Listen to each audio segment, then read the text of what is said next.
You guys, you'll recognize this, right? Hell yeah. All right, Dirty Shame isn't open. Nope. Got Flip here. Margaritas here. Cheers, sir. So starting early. I don't know what this episode will be about. I feel like I've got no aim for anything whenever we hang out, so I'm just hanging out, you know? Sounds like they hanging out with me. My videos, I'm like, what am I gonna do today? Drink. All right, guys, we out. The shame is open. Yep. Time to shame.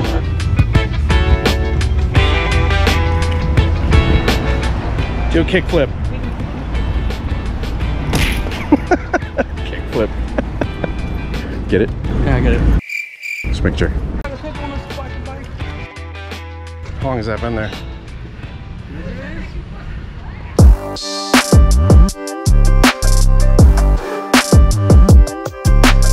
I get assigned a brick. You gotta bring your chalk. That's right. Oh man.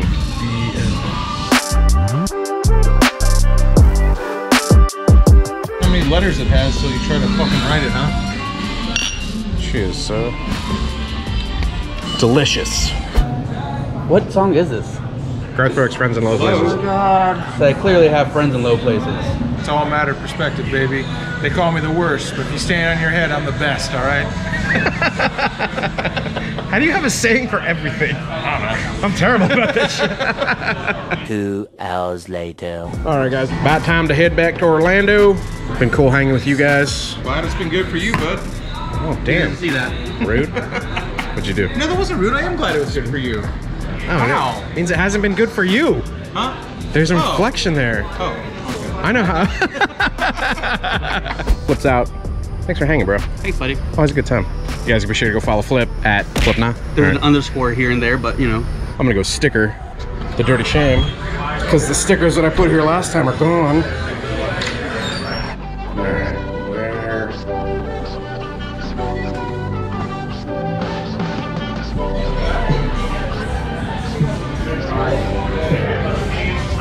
My anti-sunburn sleeves are on, which Shade Tree is making fun of. No surprise there. Yeah, of course. I told everybody Blockhead was black. All right, well, we gotta say bye on camera too, otherwise it didn't happen. Appreciate you. You guys go follow Shade Tree if you're not already. Actually, don't. Stay at home. I'm just kidding. Please home. Later. Always a good time hanging out with Flip, Shade Tree, Brapstar crew.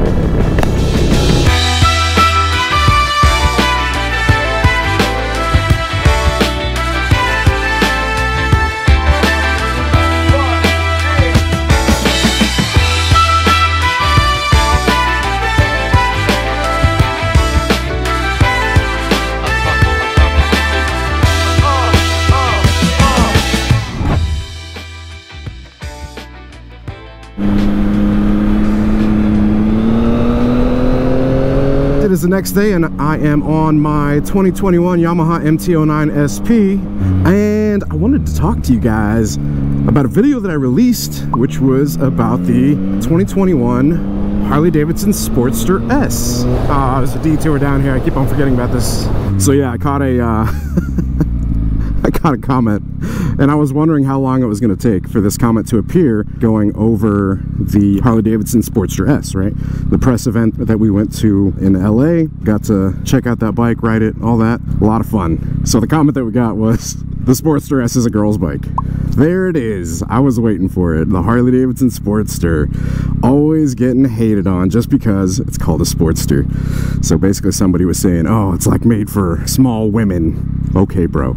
Let me put the Sportster S into perspective for you guys that might be out there and doubting the capabilities of it. I've even made like a little note here. The MT09 that I have here, it's a 2021 Yamaha MT09 SP, 890cc cross-plane 3-cylinder, 105 horsepower on the dyno, 63 foot-pounds of torque. It weighs in at 420 pounds and it has a 51-degree lean angle. Lean angle is awesome. The weight is really low. Awesome. The bike is incredibly nimble, flickable, lots of power, and despite the lower torque number the thing is an absolute monster when it comes to torque, just because power to weight. And then when we're talking about the Sportster S, one of the things that I had mentioned in that test ride, like I didn't get to get on it full speed up to like over 100. I got to get on the bike quite a bit though. And one of the things I said was, this bike is fast. God, guys, this bike is fast as Somebody even commented, coming from somebody who owns an MT09, saying that this bike is legit fast actually carries weight. So if I was comparing the Sportster S to the MT09 side by side, the Sportster S is a 1250cc V-twin. At the crank, it has 120 horsepower and 94 foot-pounds of torque. If we factor in a drivetrain loss of what's the usual, like 15%, we're looking at 103 horsepower and 80 foot-pounds of torque. Weighs in at 500 pounds and has a 34-degree lean angle. Let me just show you guys real quick the acceleration, if you guys haven't seen in my previous videos.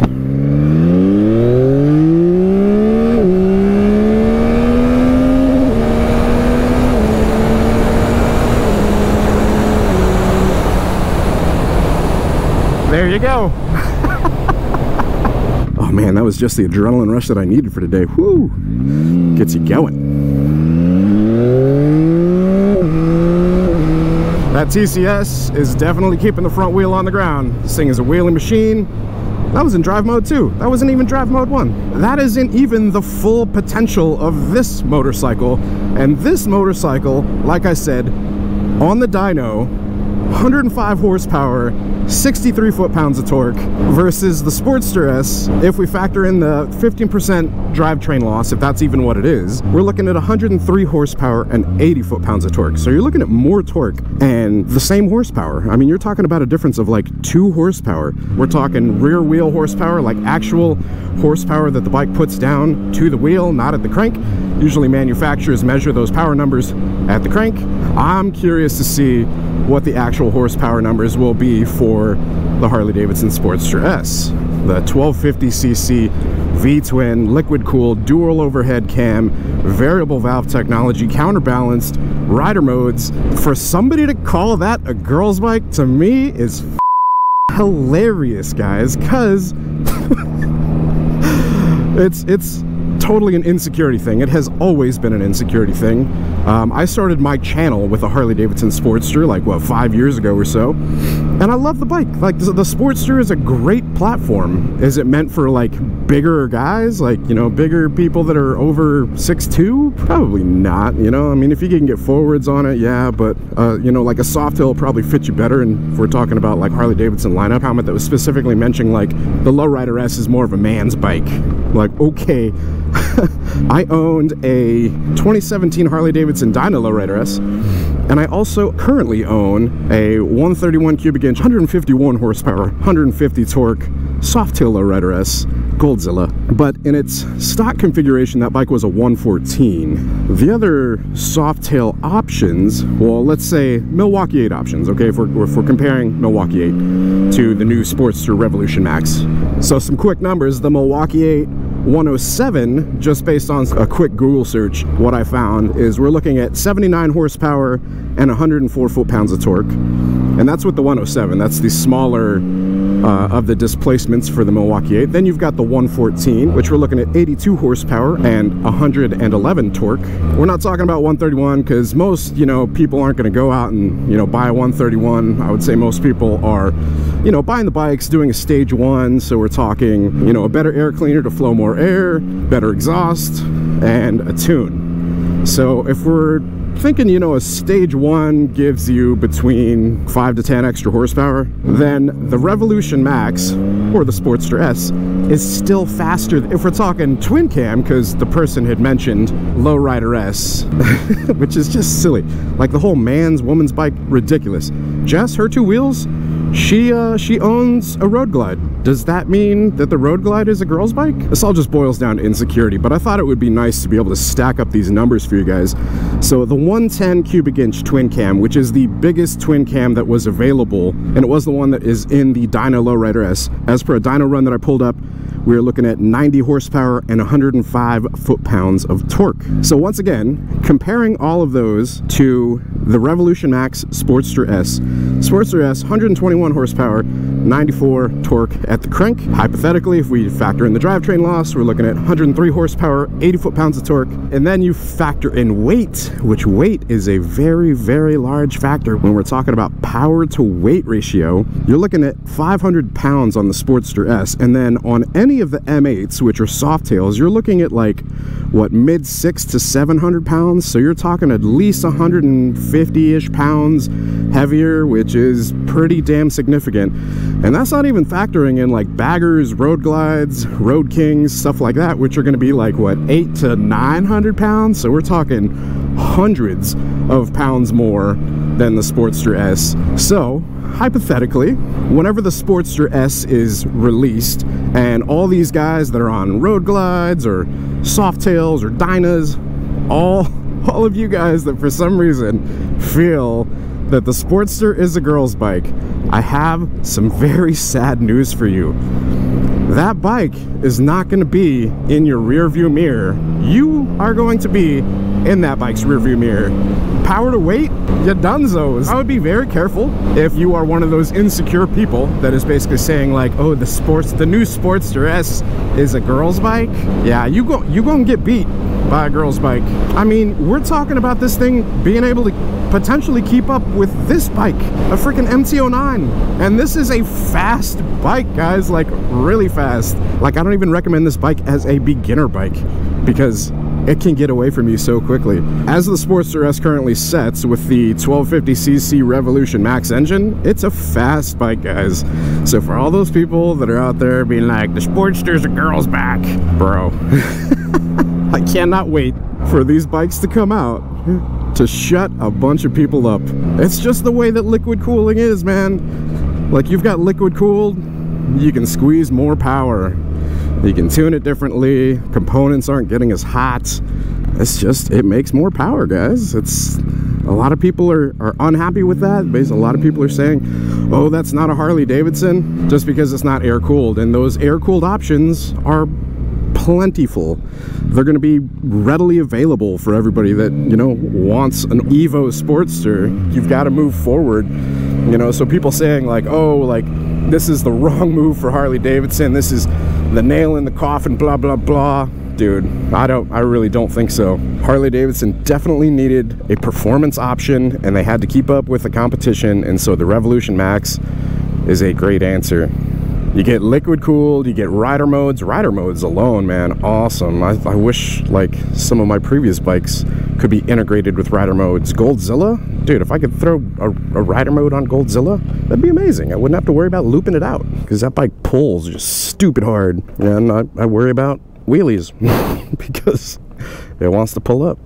All right, I'm gonna grab a sandwich real quick and then we will head back. Be right back. All right, guys, sandwich acquired. Anyways, what was I talking about?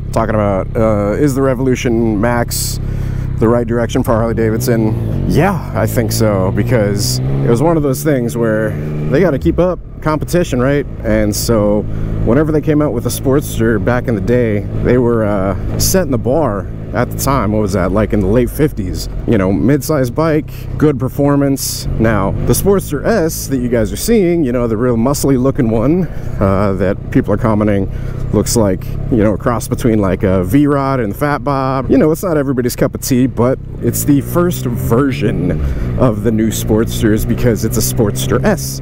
You guys know how they have like a Softail Lowrider S, and then there's a regular Softail or a Dyna Lowrider S, and then there's a regular Dyna Lowrider as well. They're going to do the same thing with the Sportster S. It's Harley-Davidson's naming convention, and they even said in the video that there's going to be more traditional style motorcycles coming soon. There will be future models that will definitely tap into some of the more classic form factor of Sportster.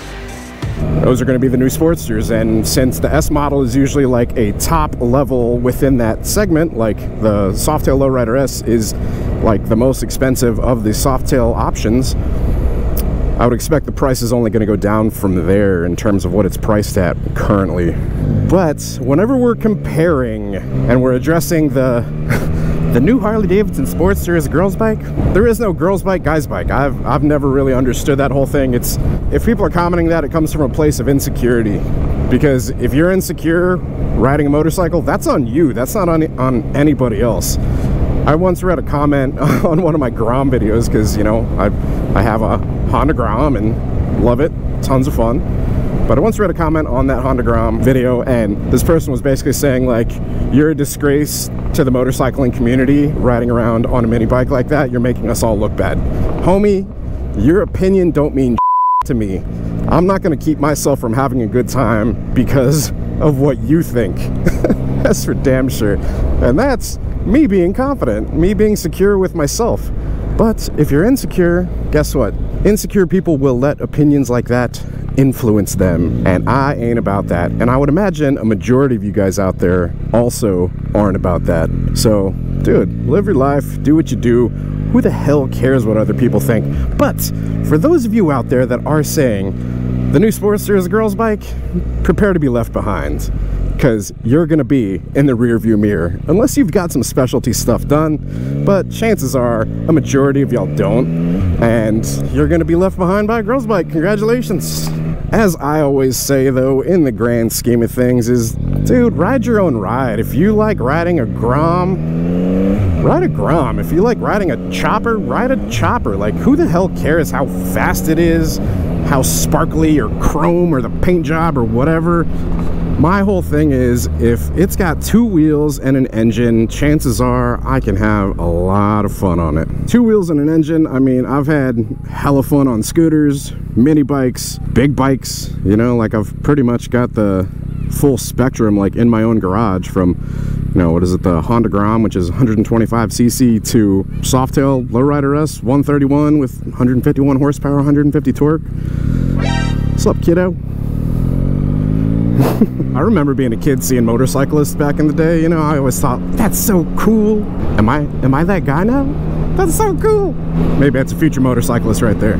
Progress, it has to happen in order for Harley-Davidson to stay current, and if you want air-cooled, you can totally still do that. To me, like I've said previously, those bikes, like Goldzilla, my Softail 131, it's like a muscle car. The only thing it has is ABS. There is no other rider assistance. It's an engine and a frame, and the rider assistance is your wrist.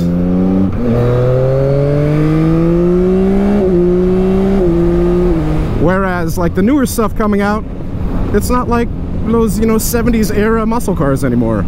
You know, we're looking at stuff that's like a bit more refined, but with that comes modern technology, rider modes, water-cooled engines, which means more power. It's a move in the right direction. That's my thoughts and feedback, guys. Hope you guys enjoyed the comparison in terms of, if we're factoring in, like I said, that 15% drivetrain loss for the Sportster S, it's still going to be a really damn fast bike in terms of horsepower and torque. Very comparable to the MT09 here. Just pretty nuts. But factor in the weight, the Sportster S is about 80 pounds heavier than the MT09. You guys drop your thoughts down below in the comments. Let me know what you guys think. Do y'all think it's a right move for Harley-Davidson? Do you think the new Sportster S is a girl's back?